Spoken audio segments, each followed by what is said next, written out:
Hello, I'm David Hunt. You remember me from The Art Hunter.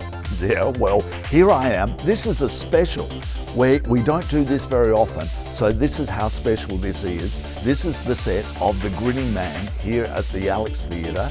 And wow, what a show it is. I wanted to do something a bit special on this because it's such a good musical. It's from the West End in London, award-winning over there.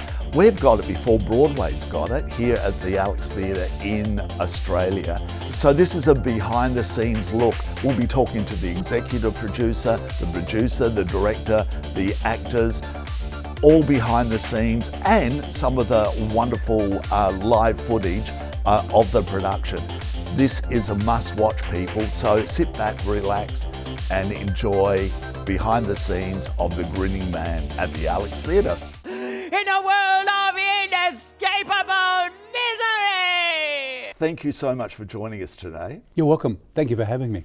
So, Alex, tell us the journey of the Alex Theatre. Where did it all start for you? Yeah, look, it started over 10 years ago, and it started very simply. It was a producer called Malcolm Cook approached me one day and said, look, he picked up a book I had and said, look, we should make this into a musical. And I laughed. I thought, I wrote that book a long time ago. It's how do you do that? And he turned up with a script 6 months later, and I thought it was fantastic. And I said, well, we need to find a venue.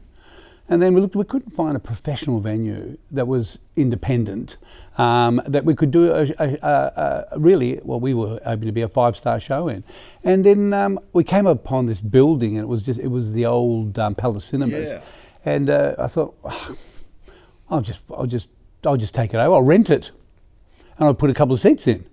And it turned out that, after 6 months we'd spent so much money we had to buy it, which we did, and then we had to buy the front to put more space in for the audience to quell, and that's how it started. It was a show called Sexercise, a musical, and that kicked us off. So we thought we'd have our own venue. Little did I know it was going to go on as long as it did, yeah. But because we bought the venue, but then it came to head that I wanted to build a theatre that was affordable. I mean, we got shows in the city which are fantastic, and you can't, some of the prices are very high. And I thought, well, people would love to see a 5-star show, but they can't afford. Yep. Some people can't afford $300 a ticket, $250 a ticket, $190 a ticket. What do we do? And I thought, well, to make it more affordable, the theatre has to be less expensive for the producer. And that's how the Alex came about. Was that we were trying to produce shows that were under $100, between the $50 and $100 mark per ticket for a professional show. And there's lots of people producing small shows, but they couldn't afford the comedies and the Regent Theatre. They just can't afford those theatres, yeah. Because what they'd be paying there in a day, they're paying here in a week. Yeah. And also, whether they fill it or not, it's another issue.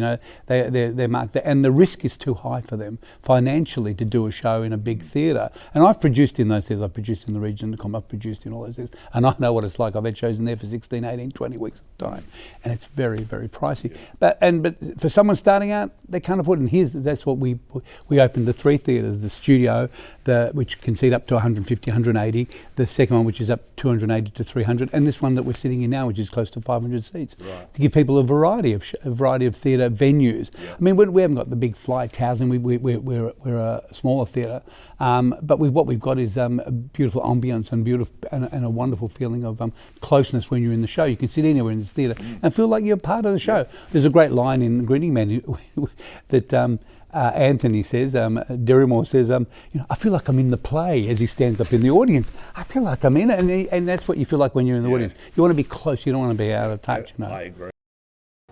Prepare yourselves for a tale so utterly horrid and yet so strangely uplifting. I've been producing here in Australia for about 5 years now. Okay. And where are you from? I'm from Toronto originally, from Toronto, Canada. Yeah. Yeah, and a dear friend and colleague that I met along this journey so far is Miranda Middleton, who is the director of The Grinning Man.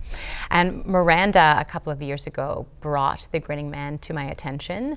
I took a listen and did my background research and thought, oh my God, this show is absolutely stunning and like nothing I've ever known before. So when I started working here at the Alex and started curating shows to start building out seasons, I brought The Grinning Man to Alec Vass's attention, and he fell in love with it too. And his whole family were kind of hooked. So we kind of went, let's do this. Let's make this happen. Yeah. And I guess pre-production started very shortly after that, so about a year ago now. that all your earthly woes will be riddled with worms of unspeakable joy.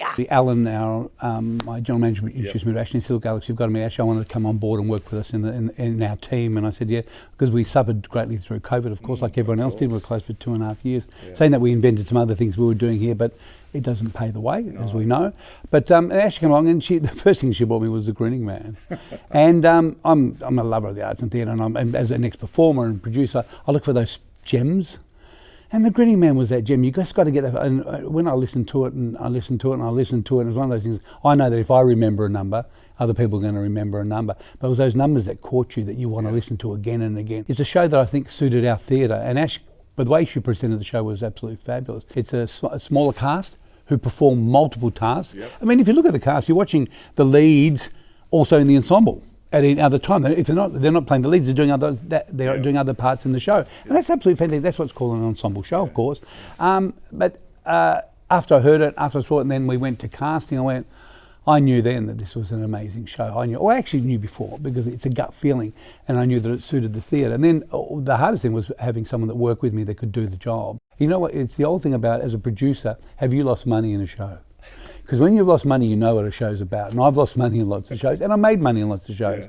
You know, as far as Fiddle on the Roof with Topol, I've produced here and around the world, and other shows on that calibre. And I've lost, once upon a time I had Hair on at the Athenaeum, 3 Guys Naked on at the Universal, and Amadeus opening at the Comedy. One was making money, one was losing money, one was breaking even. So overall we broke even, all at the same time, so this. But also it's finding the partner that can work with you. So Ash and I clicked immediately, because we are a love of theatre, not only love of theatre, but Ash understands there's a business in show business. And people have to understand that you can be the best producer in the world, the new producer in the world, but you have to understand there's a business in what you do, and the consequences are, how do you pay for the thing? Where does the money come from, you know? And I knew that Ash had been through a number of shows in which she's done well and not well, and which we all have, and she understands what it is, and she understands that every dollar counts. And so it's been wonderful to work with her, because she's on that level of she's done enough shows and been a performer and been a director and been we've all done everything. We've been multi-talented. I've been in shows where I've made sets, made costumes, gone on stage without costumes in a major show because they were in the wings still being supplied.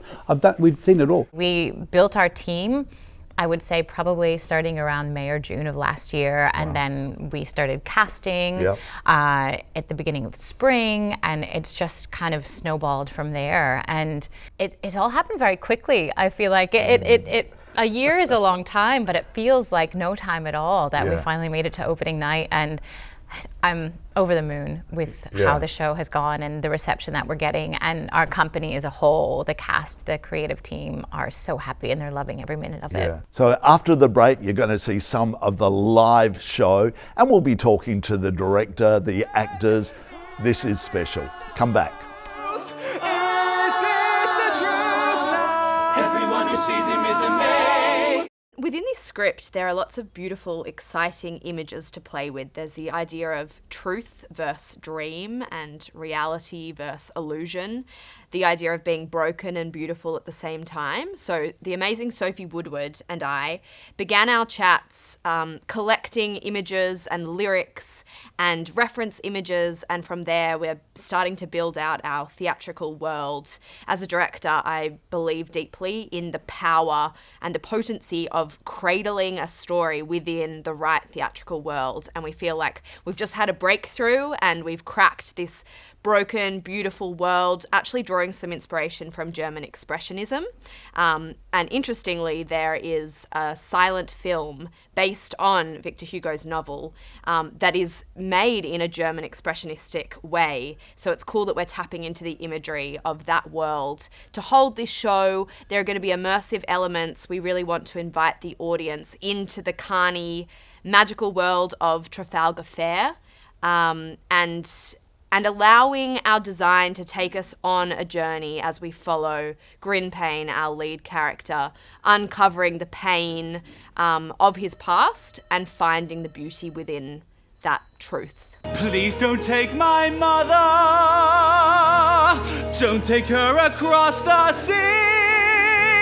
So we spent yesterday in our callback auditions We did. searching for a cast 10 strong that can wear many hats. We need incredibly strong singers, movers, physical theatre storytellers, puppeteers, musicians. We were really asking and looking for a lot yesterday. We are. The most incredible thing, though, through all of that, through all of the big asks, is we had this incredible collection of performers that we got to spend the entire day with yesterday, who absolutely blew our minds. And the process of finding and I guess really assembling, like piecing together the right team, you know, we want to make sure that they're not just exceptional performers, but as people, as humans in the space, in the room, we want to make sure that they connect on many levels. And we're also really looking to kind of create that, I guess, left of center world. Absolutely. I think The Grinning Man is such a heightened world. It demands a level of virtuosic performance from the cast. And so, and kind of the vitality of theatre, I think, is what makes it still exciting and important in the age of Netflix and cinema. So we just want our audiences to revel in the liveness of their performances and the grit and the heart and the pain and the joy. And so yesterday we were in our auditions, we were really looking for those humans and performers that went above and beyond and put everything, every ounce of their bodies and beings into the music and the script. And it pops, you know, the moment they kind of release themselves into the space. It just, there's an immediate connection there as the observer, as the audience, and they're gonna blow our minds. So excited. You have mended, your gift of love has given me life.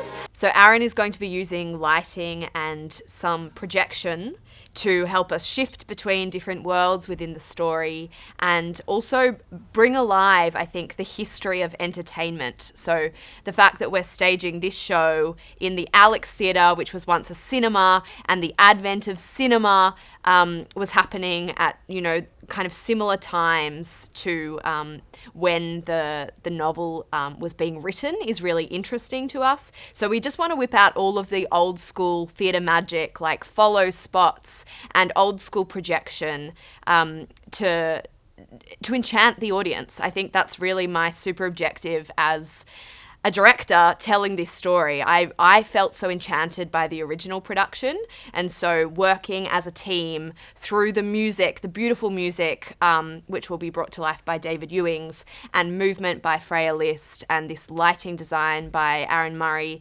and all held in this world created by Sophie Woodward. I just think what we're aiming to do as a creative team is to enchant the audience with the story, and I think that's the biggest gift to audiences at the moment when life and reality is really dark. Grinpain is the protagonist, and he's tragically had his face, his mouth cut into a permanent smile, and has to take medicine that makes him forget things to not feel the pain of the injury. That's the one thing I cannot give you because I am not queen! That power now resides with the coldest, wettest fish in the land. I think audiences are going to receive this show with massive intrigue and massive heart as well, because I think at the heart of the show is belonging, and I think people are going to leave this show feeling like, well, I hope that they leave with warmth and they leave with a newfound connection to the piece. But farther together, strong as the wind, a shattered heart. I think the thing I'm most excited about is just sinking my teeth into this role. It is such a amazing, big role. Like, it's one of those roles that they don't come up that often, and when they come up, it's just such a exciting thing to get to do it. Never gone away. What happens next, Father? Beauty has to tell the beast she loves him. I love you.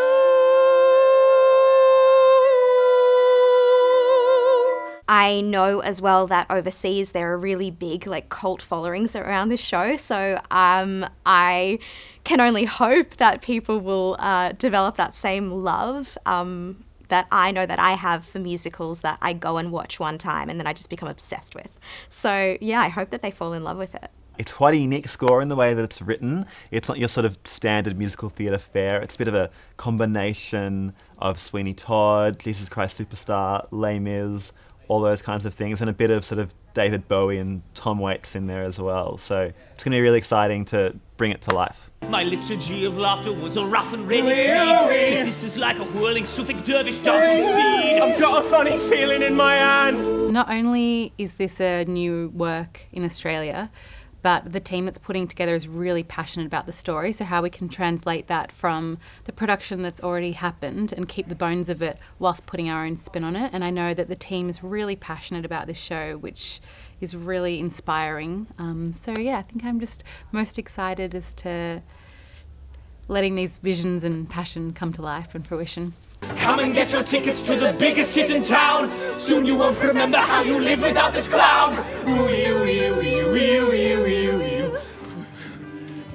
My favourite thing about the score is that it's such a kaleidoscope of different sounds. I mean, within the style of the music, we've got everything from like some bluesy numbers to things that are quite classically written and sort of romantic in that sort of style like that. And then also within the orchestration, there's such a different combination of sounds that have been put together. We've got strings, we've got pianos, we've got reed instruments and all different kinds of percussions and bags of teeth in the orchestration, and then, you know, vintage synths from the 60s. And it's this big, this kaleidoscope of sound that's all going to come at you at once. And all down to me, that's right, little boy, a moment of joy. Today I am only a clown. In this show in particular, I think what's really exciting about choreography is that it will help to set the tone. There are a lot of dark themes, there's the themes of circus, and I just think that means for me that we need a lot of characters that are really in their body and they tell stories physically, not just through the wonderful book and score that we have. So it's kind of that extra piece of how we can set tone, how we can tell a story, how you relate to others in a space. I think that says so much as well. And just having that awareness, and you give so much off. And sometimes audiences know what they're seeing, and sometimes it just helps subconsciously tell a story that they might not even realise worth telling. If anyone here has any just cause as to why this man and this woman should not be joined in holy matrimony, may they speak now, or forever hold their peace. I have just cause. At its core, The Grinning Man is a story about a young man called Grinpain who is discovering the truth about who sliced his face into a permanent bloody grin. So it's darkly whimsical, I like to say, this show, and that's the kind of theatre that I'm excited by, the kind of theatre I love to see, the theatre I love to make. It's going to have immersive elements. We're going to be activating the entire theatre. We've got some actor-musicians. There's going to be an element of puppetry, projection, and we just have an extraordinary team around us to bring this mad, carny world to life. Is this the truth? Is this the truth now? Everyone who sees him is amazed. But I know it's a special story, and I know it's a special show, and so I hope people are open to whatever that is that they need to take from it. And it truly is going to be this beautiful, almost immersive experience from when the audience is led into the theater and the world that immediately envelops them and surrounds them. We couldn't have a better team on board. They're so passionate. They think outside the box, and everything that we've seen so far has really blown our minds. Hallelujah! In all my days, I have never smiled like I smile to. I think the general reaction has been hugely positive, and also I feel like people have been don't know if amazed is quite the right word, but it's such a different show, and the approach that we've taken on the show as a whole, including our inclusive casting and casting some performers with disabilities, including Lily Kaskin, who was born blind, has been quite a special experience. And I think the media has really taken that on and acknowledged the steps we've taken to make this show accessible and something that everyone can see a little bit of themselves in. It was incredible. I love the story, the talent, and I'm all about supporting local, so it's great to see everyone coming together and to see so many people coming on opening night. I know that tickets will sell out, so I would definitely suggest people to go in and buy the tickets now before they sell out. It's just so heartwarming to see the messages and to see the kind of people that no matter what hardship you go through, you can push through it, you can find someone that you can be along your side all the way. So it's a really beautiful story, and I definitely recommend it. It was amazing also to see such a diverse cast on stage, having authentic portrayals of visually impaired people on stage. It was actually, very powerful. It was all about kindness and relating to each other, so that we're all going through a similar journey in life, and that relating to each other on that beautiful level of kindness is what's going to get us through, and I really felt that through the production. Freaking hilarious. I think I was laughing the loudest in the audience. Every moment was just colourful and loud and hilarious. It was just definitely worth seeing. I thought they handled the material so well. It was really beautifully put together. Really high production values, and the calibre of the cast was so high. It was really good. I mean, everyone, all of the characters laid. I mean, how do you even choose your best character if everyone is so good? It was fun, yeah. The singing was incredible. Yeah. You know, some of the belty notes. Again, it's just a smallish theatre, 450-seat theatre, but it was able to be projected through the entire theatre, and it resonated. It was just super powerful, and I encourage everybody to go see a show like this. A ridiculously funny show. It's very satirical, lots of dark humour, incredible voices, a really good night out. There was a moment where I grabbed Lara's arm. I was like, that was beautiful, wasn't it? Yeah, it was gorgeous. Everyone's vocal abilities was just top notch. The production, everything was just like top notch. It was amazing. Yeah, loved it. Yeah, I'll definitely be recommending it to everyone. To be honest, it was so beautiful. You're gonna go through all the emotions, love and the macabre and everything. Yeah, it was beautiful. It was really, really good. It was bizarre. It was awesome. The cast was amazing. Very good show. Yeah, I loved it. Yeah, it was really clever, really funny. Very well done. Yeah, original, great. So good. It's been my dream musical to see for ever since it first started in first production. I was like, oh my god, I need to see this the second it comes to Australia. So very happy. Thought the show was absolutely brilliant. I'm coming back again tomorrow night and the next night to see it. I loved it so much. It was awesome. Incredible show. Yeah, it was really good. Yeah, I hadn't seen the show before, but I knew it was going to be amazing based on cast alone. So I did in fact come from Sydney, and I'm here the next couple nights as well. Oh my gosh, it was absolutely wonderful. The characters were so wonderfully embodied and realised. You fully believed everyone in their performance. It was absolutely spectacular to watch. The clown. The clown, definitely the clown. So funny. He was so really funny. good. Yeah. It's a bit like a grown-up pantomime in a lot of ways. I loved it with all the comedy and the clowns and stuff. Yeah. It was fun, yeah. I loved the clown. Very funny. Yeah, we're really glad we came. We had a great time. It's silly. It's not something I've really seen in Australian music theatre before, which is exciting.